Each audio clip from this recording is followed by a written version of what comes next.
anak dan telah menyerahkan segala sesuatu kepadanya. Belum tentu orang yang sudah kita kenal sejak lama, orang yang belum tentu mereka bisa menjaga kepercayaan kita. Belum tentu ia tidak akan melihat hidup.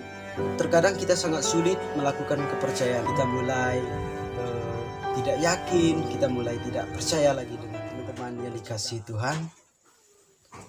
Walaupun sampai saat ini kita masih belum dapat melakukan ibadah OMK kita seperti biasanya, akan tetapi hal itu tidak membuat atau menghilangkan kerinduan kita akan firman Tuhan.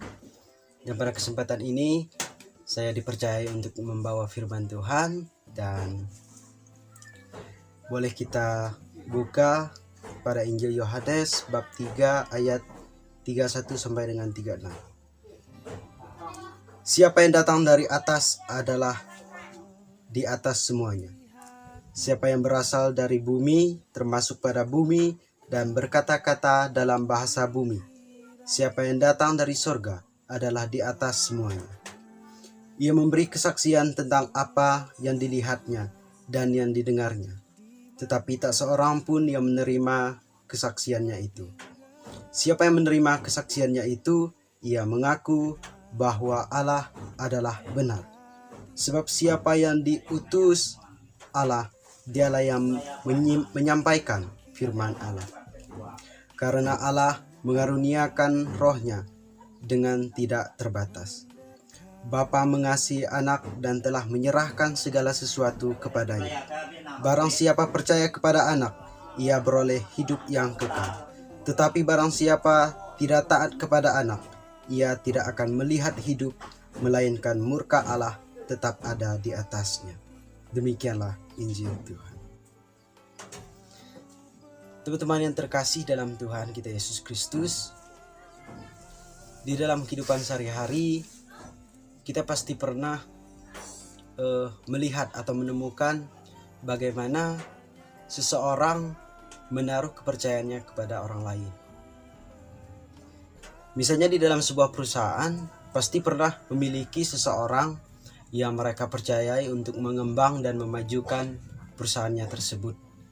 Tetapi hal itu tidak bisa dilakukan oleh semua orang, karena belum tentu orang yang sudah kita kenal sejak lama, orang yang sudah bersama kita sejak lama, orang yang sudah bersahabat dengan kita sejak lama, belum tentu mereka bisa menjaga kepercayaan kita.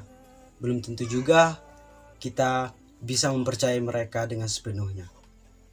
Dan di dalam Injil Tuhan kita Yesus Kristus pada ayat yang ke-36, barang siapa percaya kepada anak, ia beroleh hidup yang kekal.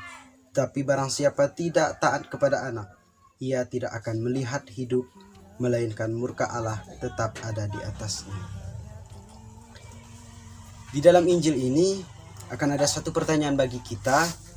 Apakah sejauh ini, apakah sampai saat ini teman-teman dan saya sudah sepenuhnya percaya kepada Tuhan?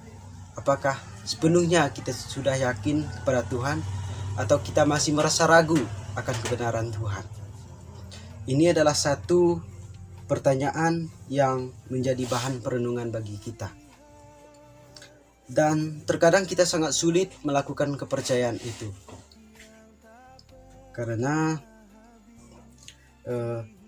misalnya setelah kita menghadapi berbagai macam persoalan, berbagai macam cobaan, terkadang kita merasa bahwa hidup kita menderita, hidup kita menjadi susah, dan mulai saat itu kita mulai mempersalahkan Tuhan.